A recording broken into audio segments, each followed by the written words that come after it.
Greetings and welcome once again to another episode of Inflection Point. My name is Yvonne Njeri and I love talking to entrepreneurs or people who are building businesses and ventures. I love talking to them about their entrepreneurship journey, listening to their stories, how they started, what they've had to do to change, and what they're doing to continually grow.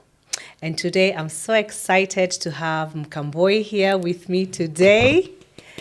I actually met her products before I met her. And I think a lot of the reason why my hair is the way it is because of Saru Organics. So Mkamboi Mkwale, welcome. Thank I'm you. so excited that you founded Saru Organics, and I definitely want you to share with our listeners and our viewers your story. And the reason I say I'm so glad that she started it is because I have a really sensitive scalp, so I really fumble when it comes to using products. I try and keep them as natural as possible. And actually, if a friend hadn't told me about you, I'd probably still be suffering. So I'm excited to have you. Thank you for what you do, and thank you for agreeing to be on the show. Karibu sana. So maybe where we start is for me to ask you to introduce yourself a little bit and what you do. Thank you, Yvonne. So my name, as she said, is Mkamboi Mkwale, and I wear many hats. I am a child of God first. I'm a mom, a doting mother to 2 kids, a teenager and a 3-year-old. Quite the stretch. I'm also a wife to a loving and caring husband. And then I double as an entrepreneur. I also do mentorship a lot. But currently my mentorship is where God has put me is within my circle. So I'm mentoring what I call them, my young siblings, not necessarily siblings, but cousins who are that age where they need to be mentored. Most of them are just finished college, starting their careers. So I'm deliberate and intentional on making sure I play a part in their lives. So that's my mentorship aspect, and as well as the interns who come through us. I make sure at least I leave a positive mark in their lives. Oh, I love that. So the custodian and the visionary behind the brand Saru Organics. Okay. So tell us a little bit about Saru Organics. Saru Organics is a brand that happened by accident. So as you guys say, as Yvonne says, she's glad that I started Saru. I must say God was answering prayers of so many other people, because I didn't grow up necessarily dreaming or visualizing that, one day I'll be running a manufacturing brand. That was nowhere near my dreams, not at all. And we used to live in Imaradaima, just next to industrial area. Okay. And sometimes when you go to town, the matatu would pass through the whole industrial area route. So I would see industries, and I used to associate them with Asians, especially from the Indian origin, because us Africans were the ones who were working for them, but they were the owners. So I used to know, Patel, Singh, and all that. You didn't see anyone who looked like you? No, I didn't. Or sounded like you? As far as I was growing up, that belonged to that category of people. And I also knew it's capital intensive, because you just need to look at the building and the machines, and you're like, even if you don't know the math, you just know this is damn expensive. And so somehow naturally you kinda with such things you kinda cut them off from your mind, and this is not for me, and you just live your life in another different way. So when it dawned on me that I'm going on the manufacturing route, I asked God, are you sure? Do you actually know what you are doing? Because this is not for us, And so a backstory is that my daughter, by that particular time, she had just started this thing, kindergarten. And before then, we all came to the house, she's healthy baby and all that. And then she goes to kindergarten and she starts becoming so sick. Bouts of flu. We keep on going to Gertrude's hospital. I mean, the clinics, the Gertrude clinics, a lot of, I don't know, they call it nebulized. Okay, I forget the name, but lot, it was just a lot for me. And I was a young mom, and as a mom, you don't want to see your child crying and all that. And one of the neighbors had noticed, Shani is not going to school. Oh, her name is Shani. You told me Shani is going to school, but I can see her, she's not going, because when she's sick, it means she's staying at home. And I was like, yes, because she keeps getting sick. This used to happen because she'd go back. I think there's another big bout of flu. She'd contact it again, and then we are back into the cycle of antibiotics, and it was killing me. And as a believer, it was even worse, because I was like, I'm speaking to this thing and it's not it's not changing, it's not moving. It's not, that was even worse. Yeah. And it was a journey God was taking me deliberately on. And this girl who was asking me, why is Shani not in school? I just mentioned casually about it, and she said, you know what, Mkamboi, go take moringa powder and you'll never visit the hospital again. So because I'd been so sick of what I was doing, I was ready for anything. I didn't even research. I went and looked for that moringa powder in the supermarket, got it, came, prepared a moringa tea. Basically like a teaspoon, added some lemon to give it a taste, and some honey to give it a taste. And I gave it to Shani in the evening. We slept so well. The following day I woke up to go to my errands. Coming back in the evening, Shani is outside playing, screaming. And I'm like, you are not in school because you are sick. Where did you get all this energy of screaming? And kids don't pretend. If she's okay, she's okay. Yeah. So she's up and running. Yeah. And then it got into my mind, oh my goodness, yesterday there's something different that I did. Remember, I just did it because somebody told you. Yeah, somebody told me. I didn't put much thought. Yeah. And anything at this time is okay. Yeah. Tell me, I'm ready to try it. And I was like, oh my goodness, even the antibiotics don't do this. Yeah. This is a 24-hour recovery. Yeah. And I was like, Shani, tomorrow we're going to school. Okay? We are going back to school. And we made that tea a staple. Fast forward to December of the same year. We kawaida Kenyan behavior, you go to shags, all of you, for Christmas and everything. So me and my toto tunaenda Taita. Oh, we are going to Taita. And that's my backyard, my countryside. And so in Taita, we have a very communal way of living. So even when in the morning when people are making breakfast, you just don't make breakfast for the 2-3 people in your house.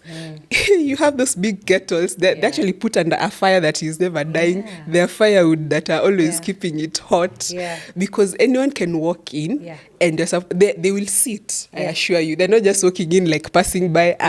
They'll come, they'll sit.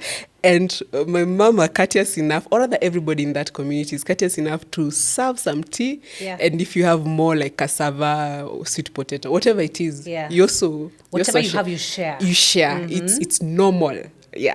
And so mom, of course, has made this big kettle of tea and all that as we are taking our special moringa tea. So this guy walks in, sees my mom, of course, goes to serve him the usual, and it's brewed. It's the chai that Kenyan love. Yes. But the guy is like, but those two don't look like they're taking my chai. And I can see he's so curious. Then I tell him, please just enjoy your chai. I know how you guys love tea. Please enjoy your tea. Yeah. This thing, you didn't even like it. We are just taking, because for me, I was like, we are not leaving this moringa anymore. It showed me the positive part of it. But he's insisting, I want to know what you guys are taking. And I say, okay, it's moringa tea. He's like, moringa? Because of course he's like, these people are from town.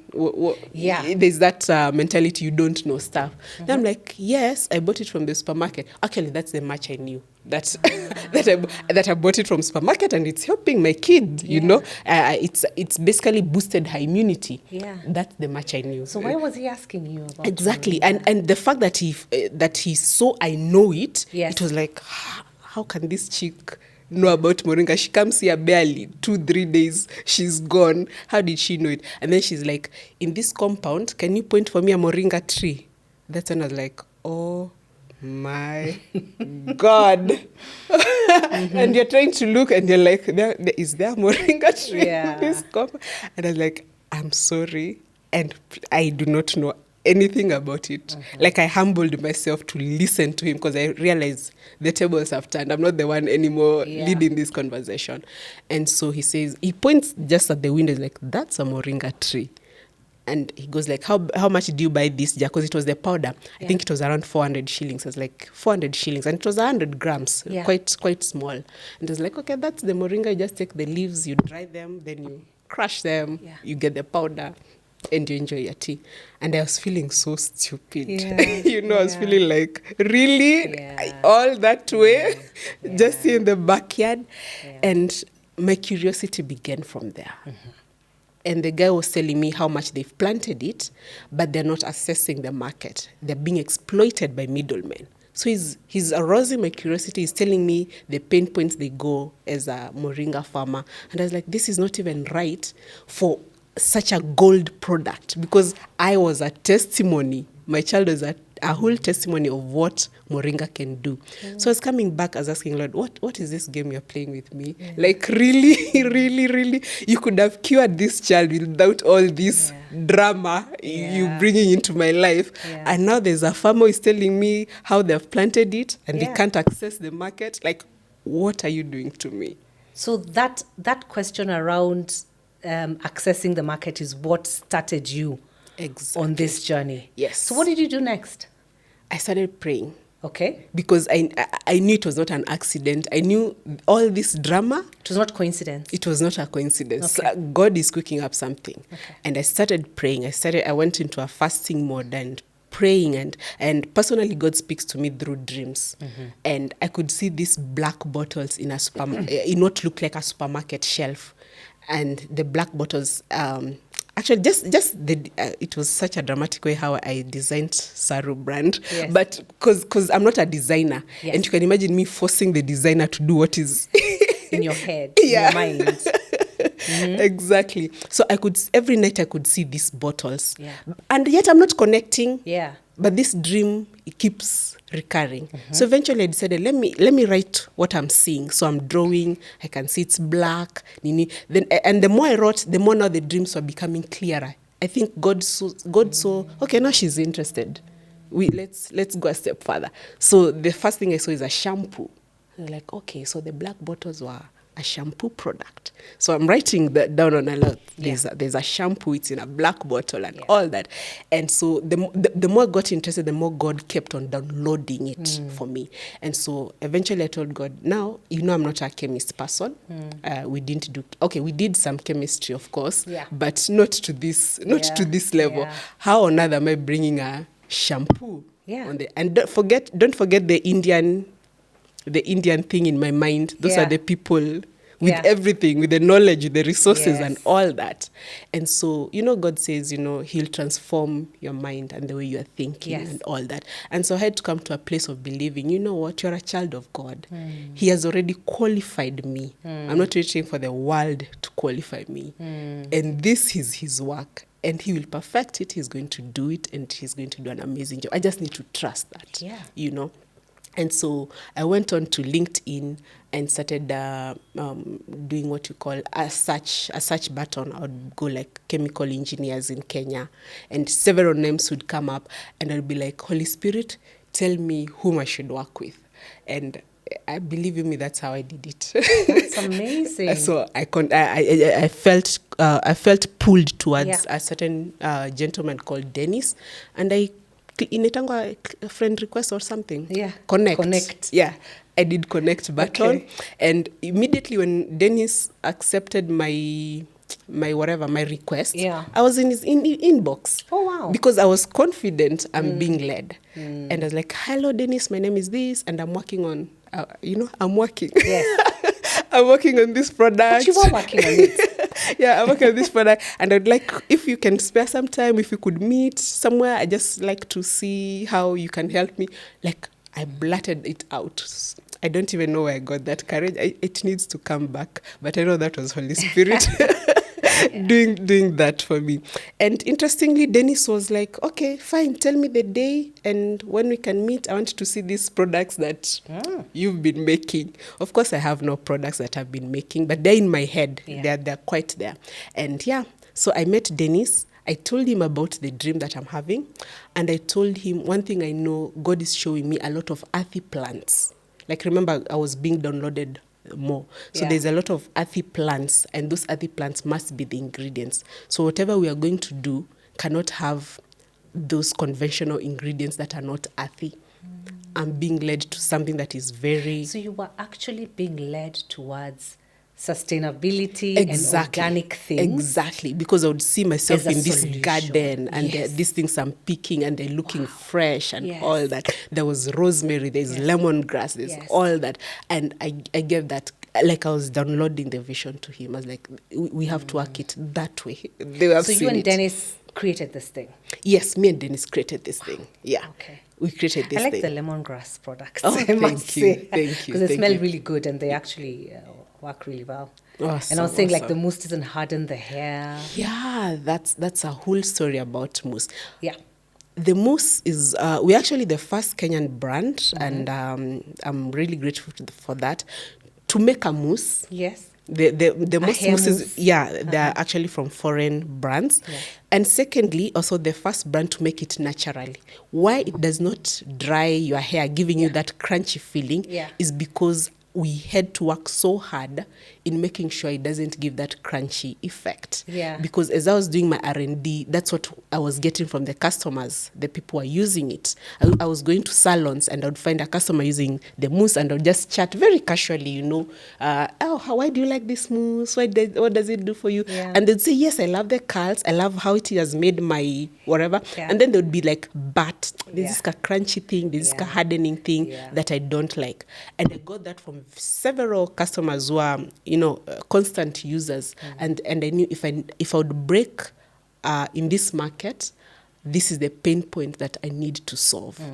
And yes, we worked hard on that particular formula to get it right. That's amazing. Yes. I'm glad you did. I'm glad you did. So from a Saru Organics point of view, how many products do you have? We have 13. Wow, 13. Okay. Yeah, from a shampoo. It started with that. With a shampoo? With a shampoo. And then you went on to what? What else did you make? We went to the leave-in because now if I give customers are like, if I wash my hair, what am I supposed to do? They're like, oh, okay, you apply the leave-in. It's like after I bathe my skin, what am I supposed to do? I apply the lotion, that kind of. So I knew we have to have and our leave-in is just not a leave-in in terms of it's just moisturizing. Yeah. It's also nourishing the hair. It has it's a a real blended leave-in. nutrition, it's really blended with amazing performing ingredients that actually nourish the hair. So yes, you've gotten your moisture aspect, but as you go during your day and everything, it's strengthening your strands. And Mkamboi, when you talk about hair, you mean natural hair. Our natural African hair. Our natural African hair, Yes. but also we have customers who have their palmed hair or they love straightening it using heat. Yes. They're also coming to use our mask a lot because they've realized our mask actually strengthen their hair and they're looking for that volume. They're looking for that anti-breakage, anti-shading kind of a product, and we deliver that as well. It. So how long have you been running Saru Organics or having Saru Organics? This June, we clocked 8 years in business. 8? Yeah, wow, we clocked, well done. we clocked number 8. Yeah. We are grateful for that number. Okay. It's been ups and downs, especially growing it from scratch. This is not those of, we had saved all this money, so now we have this capital and we have it's got business plan. Yes. Now let's implement. No. This was like, okay, can I buy 100 ml of that and 50 ml of that? Let's mix. And I'll take those ingredients to Dennis. Oh, today I have this and this and this. Let's see what we can come up with. That's how it started. Okay. And a lot of flea markets. I used to go to flea markets every weekend with my lessors and my beautiful girl, and we'd sit there smiling. And as customers walk in, they would be, especially the shampoo, they would love the lemon. When they smell the lemongrass, they'd be like, oh, wow, what is that again? I'd be like, it's the lemongrass. Then it is made from clay. So a lot of shampoos in the market are not made from clay. We were actually the first brand to make a clay shampoo. And I'm like, I wash my hair with clay. Like, yes, you wash your hair with clay and it's going to do an amazing job. So I think out of curiosity, people would buy because it was something different from what they were offered. But now when they use it, they would come back. And now they see how it's working. They would come back and they'd be like, oh my goodness. So our first way of getting into a shop was actually through a customer from flea market. Oh. She loved the product so much. She was like, no, you can't be selling here. I need you. No, I mean, she was not telling us to stop, But she's saying, please make sure. we are also available somewhere else. I love it. And she introduced us to an amazing brand called Ethnic. Yeah. Okay. And within a month, we were in Sarit Center, Adlife Plaza, Buffalo Mall, Garden City, courtesy of this brand she introduced to us. Oh, that is awesome. Yeah. And I think the thing I love about your story, Mkamboi, is also how you've grown organically. Mm-hmm. Because sometimes as entrepreneurs, we want to move from 0 to 200,000. But I like the step by step. Even when you're saying, you get 100 ml of this and 10 ml of this to make. I think that's really good. I think growing step by step is really a good and encouraging thing. It's amazing. So have you had to change anything along the way of your entrepreneurial journey that you'd like to share with us? Yes. Of course, from my story, you can feel it was much of my passion project. Yes. And what God was telling me. Yeah. And so I got clingy. I got, this is my baby. And I'm the way a mother is to the baby. Yes. So no one was supposed to come near this and that kind of a thing. So, and this is the interesting thing. You think you are so good at something, and it's until you allow somebody else to do it, that's when you realize, oh my God, I'm not even a quarter. Oh, they're better than you. They're better than you. You even start wondering, what exactly were you doing? Yeah. And that's I think that's what God wanted me to see, that this is not about you, Mkamboi. Yes, I love that you obeyed. I love that you stepped into it. But I have so many of my children that I want to come, and I've prepared them, and they're ready to, to walk this project with you. And so sometime in around 2020, 2021, I got very sick. I was supposed to go to bed rest. Actually, I was not supposed to. I was commanded by the doctor. You can't continue. If you really want to continue a healthy life, we are demanding a bed rest. And there was no two-way about it. And that's when I had to step back from my everything, and I had to actually trust that the team that I was building will do it. And my God, first they took the revenues top to the roof. Like, I'm on the bed, I'm looking at Zoho books. I'm like, they sold that? And I was not there. So the business did even better. Yeah, and I was not there. When you're on bed rest. Wow. And then there was this aspect of the social media, because before I would have to be send it to me first. I look, I scrutinize, I no, change this, no, that music, I don't like that music. Yeah. It was about me. Now this time there is no send me, so this girl has to post. Yeah. And I'm like, God, I mean, I see the reaction. The world will tell you. Yes. And the page is growing. The posts are getting liked. And they're like, okay, Mkamboi, seems your taste was not the one that was needed. Yeah. And in fact, from that day, I do an oversight of it all, but I stopped being on her neck. I stopped breathing on her neck. I was you stopped micromanaging. I stopped. I was like, you know what, girl? You're actually more qualified than me. I've never even stepped in a social media kind of digital branding class. What am I even doing? I love that. That is such a good learning. I think that's a really good learning. It was. So taking a step back. And what I would say is, when it comes to hiring, most of us tend to look for someone. Well, there's that space, but we tend to look for someone who is maybe beneath you or below you in terms of qualifications and that kind of a thing. We tend to do that, because you feel, I'll be able to afford this one.